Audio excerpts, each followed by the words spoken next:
Hello friends, and welcome back. Today we are travelling to Salisbury Plain in southern England.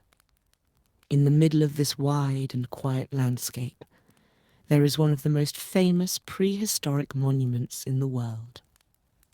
Its name is Stonehenge. From a distance, it may look like a simple circle of old stones. But when we come closer, many questions begin to appear. Who built this monument? How did people move stones that weighed many tons? Why were the stones placed in this unusual shape? And what happened here thousands of years ago? Stonehenge was created before written history began in Britain. Its builders left no books, letters, or written explanations. Because of this, archaeologists must study the evidence that remains. They examine the stones, the ground, ancient tools, human remains, and nearby settlements. This evidence helps them understand the monument. It also helps them learn about the people who created it. Some questions now have strong scientific answers. Other questions still remain open. In this video, we will explore when Stonehenge was built. We will discover where its stones came from. We will also examine how the monument may have been constructed. Most importantly, we will ask why this place was so important to prehistoric communities.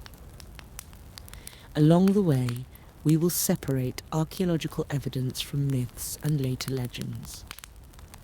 Listen carefully and learn useful historical vocabulary. Join us as we enter the mysterious world of Stonehenge. Stonehenge stands on Salisbury Plain in the English county of Wiltshire. It is located about 130 kilometres west of London. Today, the area appears peaceful, open, and almost empty. In prehistoric times, however, it was part of an important and active landscape. The surrounding area contained burial mounds, earthworks, paths, settlements, and ceremonial places. Stonehenge was not built in a single year. It developed gradually through several different stages. The first major structure appeared around 3000 BC. At that time, people dug a large circular ditch. They used simple tools made from antler, bone, and stone. The earth removed from the ditch was used to create a circular bank. Inside the circle, people dug many pits. Today, these pits are known as the Aubrey holes. Some of these pits later contained cremated human remains. This suggests that death, memory, and burial were important parts of the early site. Around 2500 BC, Stonehenge changed greatly. Large stones were brought to the centre of the monument. They were arranged in circles and horseshoe shapes. Some stones were later moved and rearranged. This process continued for many centuries.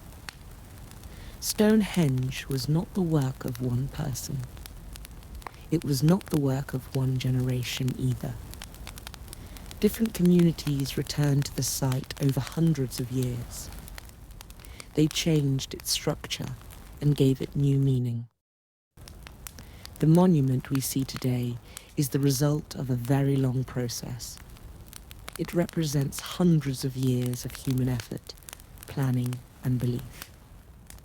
Stonehenge contains two main groups of stones.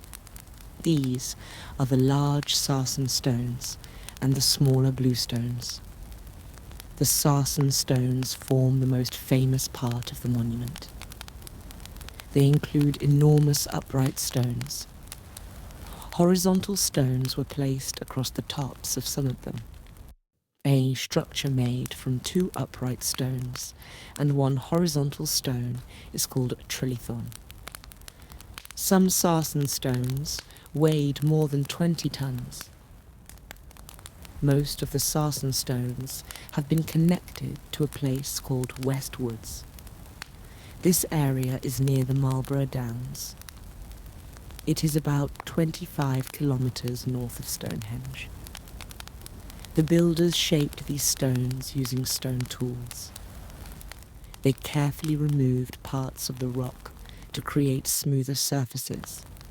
They also created special joints. These joints helped hold the horizontal stones in position. The method was similar to techniques used in wooden buildings. This work required planning, experience, patience, and great physical effort. The bluestones are smaller than the sarsen stones. However, their journey may have been even more remarkable. Many of these stones have been connected to the Preseli Hills in western Wales. This area is more than 200 kilometres from Stonehenge. The word bluestone does not describe one single type of rock. It is a general name for several different kinds of stone. Some of these stones can appear bluish when they are wet or freshly broken. Why were stones brought from such a distant place? Perhaps their place of origin was considered sacred.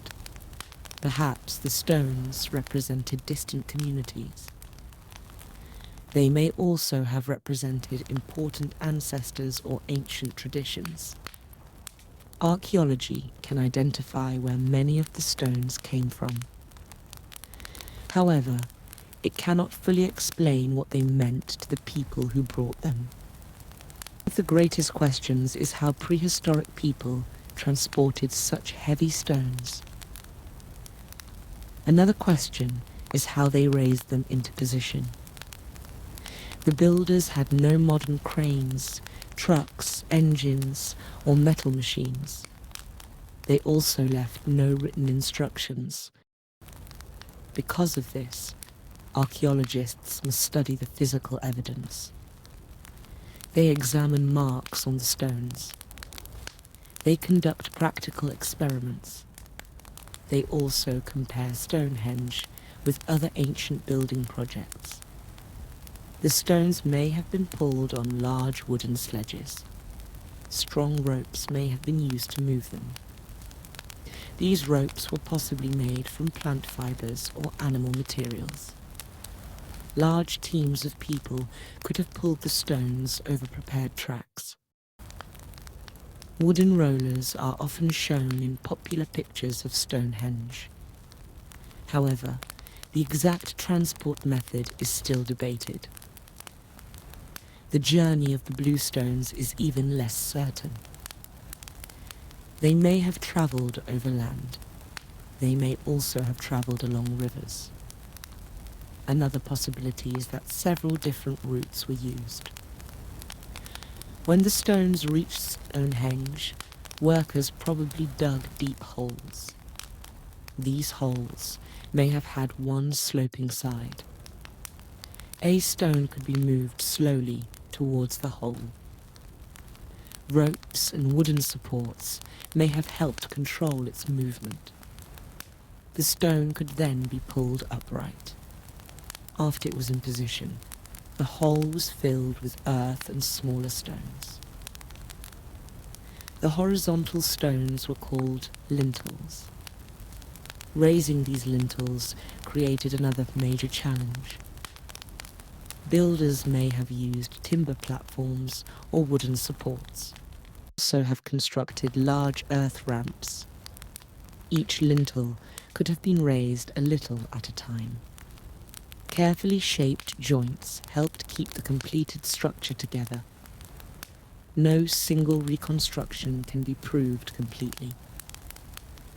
However, Modern experiments show that organized groups could move very heavy stones. They could do this with ropes, wood, levers, patience, and cooperation. Stonehenge was not created by impossible magic. It was a human achievement. It was based on knowledge, organization, skill, and long-term planning. Stonehenge was built by prehistoric communities living in Britain. They lived during the Neolithic period and the beginning of the Bronze Age. We do not know the names of their leaders or workers. Written language was not being used in Britain at that time. Archaeology, however, gives us important information about their lives. These people were farmers. They raised animals and grew crops. They made pottery, used stone tools, and built homes. They were not unintelligent or unorganized. Building Stonehenge required leadership and careful planning. It also required food, transport, skilled labor, and cooperation. Near Stonehenge, there is a large prehistoric site called Durrington Walls. Archaeologists have discovered the remains of houses there. They have also found pottery and large numbers of animal bones. This evidence suggests that people gathered there for large feasts. These gatherings may have happened during certain seasons. Some of the animals came from distant parts of Britain. This suggests that people may also have travelled from far away. They may have come to meet, celebrate, work, or trade. They may also have taken part in ceremonies. Durrington Walls may have housed some of the people who helped build Stonehenge. The two sites were connected through the wider landscape. They were also connected by the River Avon.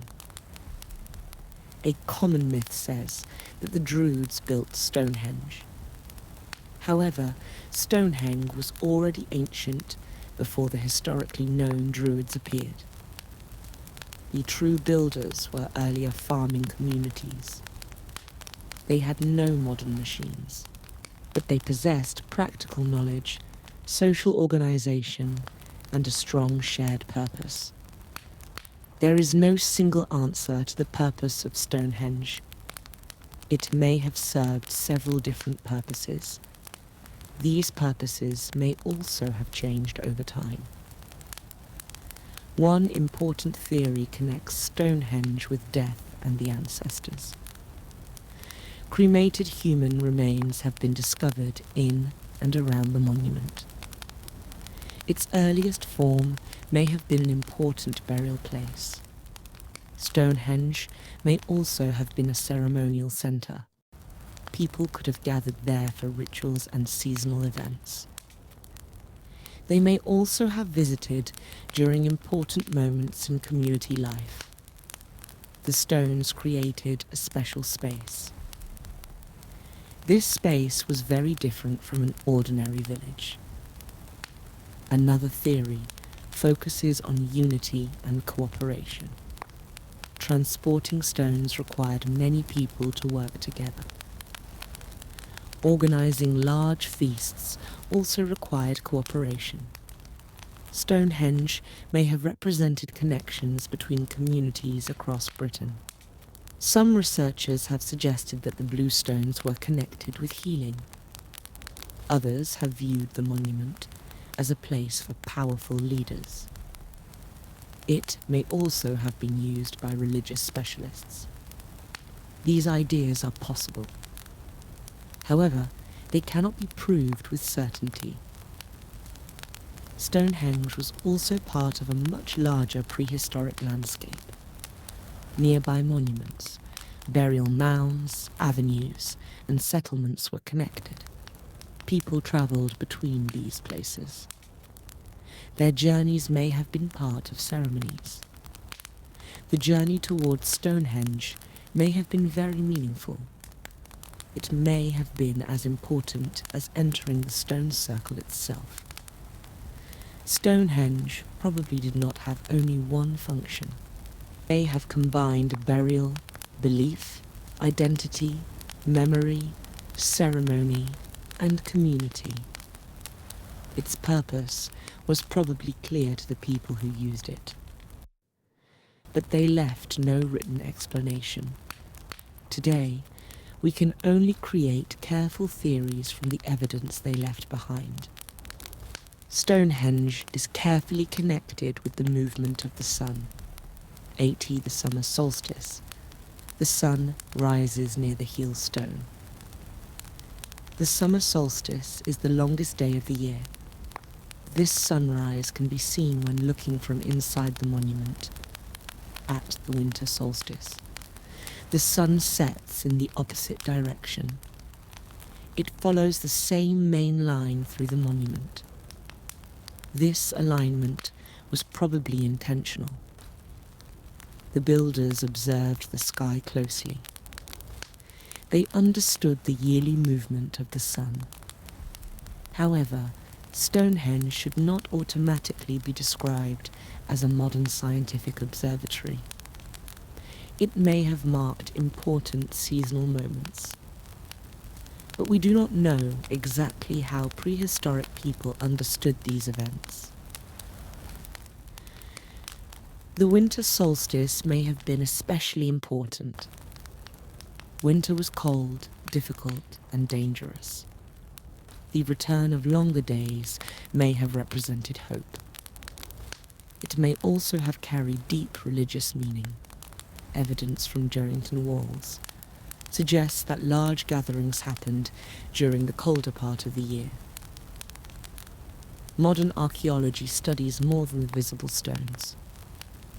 Researchers also examine the surrounding landscape. They use aerial photography and detailed ground surveys. They also use geophysical technology, chemical analysis, and radiocarbon dating. These methods help researchers find structures hidden below the soil. Human remains can reveal information about diet, movement, and burial. Animal remains can also provide important information. They can show contact between different and distant regions. These discoveries show that Stonehenge was not an isolated circle in an empty field. One part of a busy and meaningful prehistoric landscape. Every new scientific method can answer an old question. Sometimes, however, one discovery creates several new questions. This is why our understanding of Stonehenge continues to develop. For centuries, people have created stories to explain Stonehenge. A medieval legend claimed that the magician Merlin moved the stones. According to the story, he used supernatural power. Later writers connected the monument with the Druids. Modern popular culture has sometimes suggested help from aliens. These stories are interesting. However, they are not supported by archaeological evidence. The real story is more human. In many ways, it is also more impressive. Communities without modern machines moved enormous stones across long distances. They shaped the stones carefully. They raised them and created a monument that has survived for thousands of years. We now know that Stonehenge developed in several stages. We know that its builders came from prehistoric farming societies. We know where many of the stones originated. We also know that burial and gathering were important. Ceremony and the movement of the sun were important too. Yet many questions remain. Why did the builders choose these exact stones? What words did they speak during their ceremonies? What did they believe happened after death?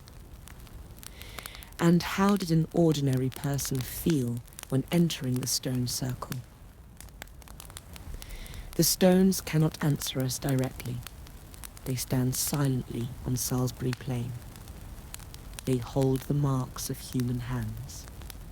They also hold the memory of a vanished world. Perhaps the greatest mystery is not how Stonehenge was built.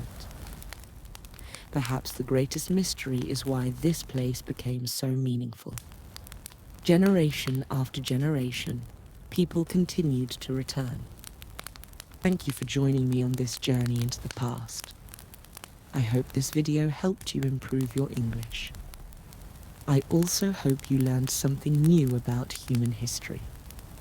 If you enjoyed the video, please like it and subscribe to the channel. Continue learning English through powerful stories from history. Until next time, keep listening, keep learning, and never stop exploring.